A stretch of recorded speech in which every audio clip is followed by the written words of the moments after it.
Hi everyone, here's the Book Chemist once again, and today I'll be reviewing The City and the City by China Miéville. I usually don't talk about the setting or the plot of the books I review. That's the kind of stuff that's interesting for you to uncover while you read the book, but it's impossible to talk about this one without mentioning its unique and brilliant setting.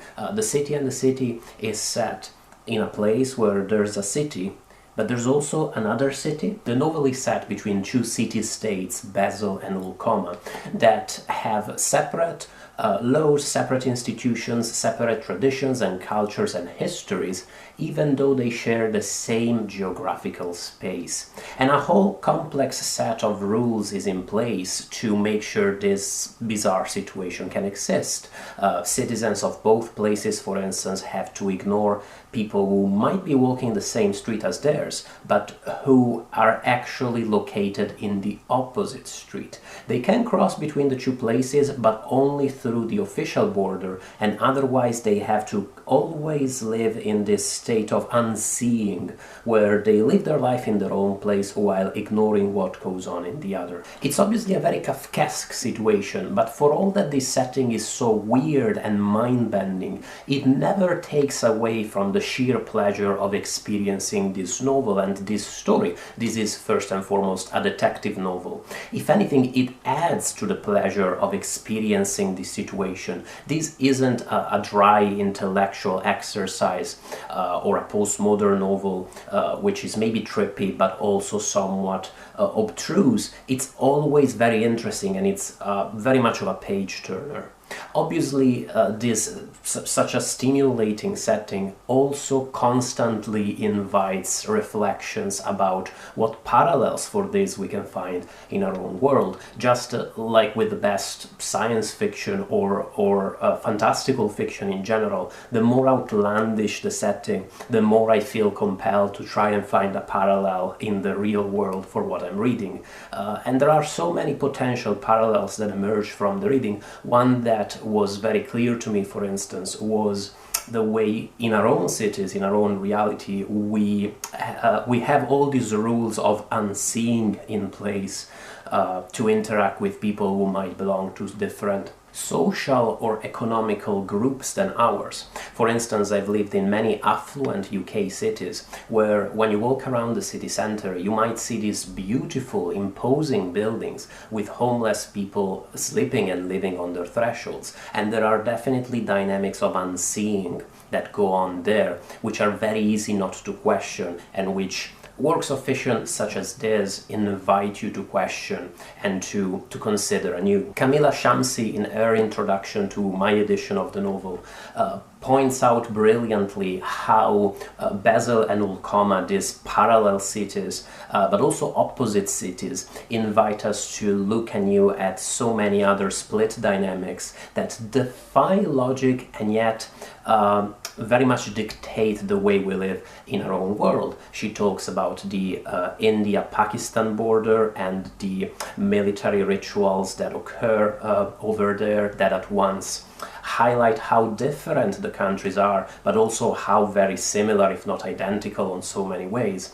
Another strange dynamic of the sort she points out is Brexit, of course, with its strange blurring of boundaries and strange subverting of the rules we'd all come to take for granted, and strange overnight change of the state of so many people who suddenly weren't quite sure anymore what their legal but even cultural status suddenly was. More broadly speaking, in her introduction, Shamsi points out something very vital, I find, which is that the novel itself is quite coy when it comes to drawing parallels between real-world scenarios and its setting. One of the characters comments that comparing Basel and Ulcoma to places like Jerusalem or Berlin completely misses the point of the strange dynamic that occurs in the novel's cities. But Shamsi points out that in some ways that's disingenuous, but in some other ways it's also true that Basel and Ulcoma are just a place where a certain dynamic is exacerbated that is actually present wherever you live. It's actually present in any country that shares a border with another country, in any place where we identify ourselves according to a set of cultural and legal rules that somehow put us in opposition to somebody else, to some other, who at the end of the day isn't really living in a separate world. They're just living and sharing the same reality we inhabit, the same air we breathe, and so on and so forth. And it's only because of these strange Byzantine rules we impose on ourselves that we come to see them as so incredibly separate from us. I'm afraid, however, that I am falling into a bit of a pitfall. Because the setting of The City and the City is so stimulating, it's very easy to keep thinking about all the ways in which it relates to the real world. But The City and the City is not just a parable, it is first and foremost a novel, a work of fiction. And just like all great works of fictions, it defies and it escapes all of these easy parallels. It conjures up all of these images and reflections, but at the same time it also suggests their very opposite. And it creates this very stimulating situation where it allows you to contemplate the great questions that we all ask.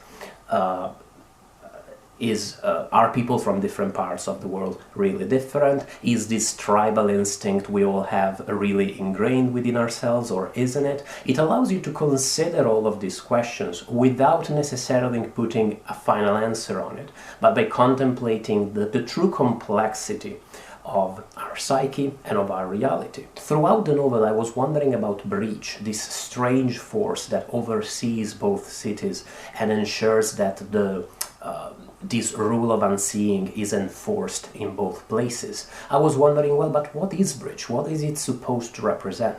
And the truth of it, which I probably only realized by the final pages of the novel, is that reducing Breach to a single element in the real world, to, I don't know, secret organizations or the power of foreign governments, is reductive. That it reduces the novel to a mere allegory or to a very simplistic metaphor. And The City and the City is neither of those.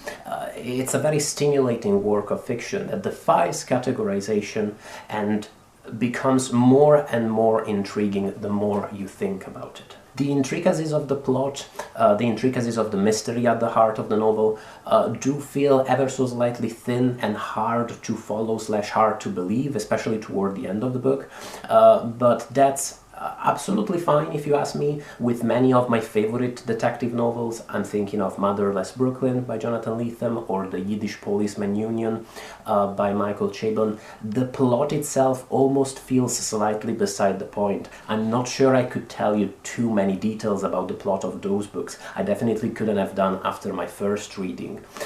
For these books, it feels like the setting and the characters are what matters, and the plot is, while central and while making this book stimulating, it's almost a structure on which all of this beautiful fiction can be draped. I was utterly impressed by quite how much I liked The City and the City. It's an incredible novel. I found it so nourishing to get to know these characters, to learn how they go about navigating this unique reality and living their everyday life in such a complex setting. And I'm sure that the dynamics and the uniqueness of this setting are gonna stay with me for long after I've reached the last page of the book, which I look forward to reread, to grasp more, now that I've become a bit more familiar with Basil and Okoma, to grasp more of the nuances, both of its setting and of course of its plot. I utterly recommend The City and the City to everybody, but especially to anybody who has an interest in weird or fantastical fiction, and I'm very much looking forward to reading more of Miéville's works. The only other novel of his that I've read was Kraken, but that was ages ago, I think more than a decade ago. And if you're Miéville's fans, please let me know which among his novels I should read next. I'm also curious about his non-fiction, especially his book about the Russian Revolution. Really curious about that one. Thank you so much as always for watching the video. Thank you to my patrons for sponsoring the YouTube channel. That's always awesome. And bye everybody.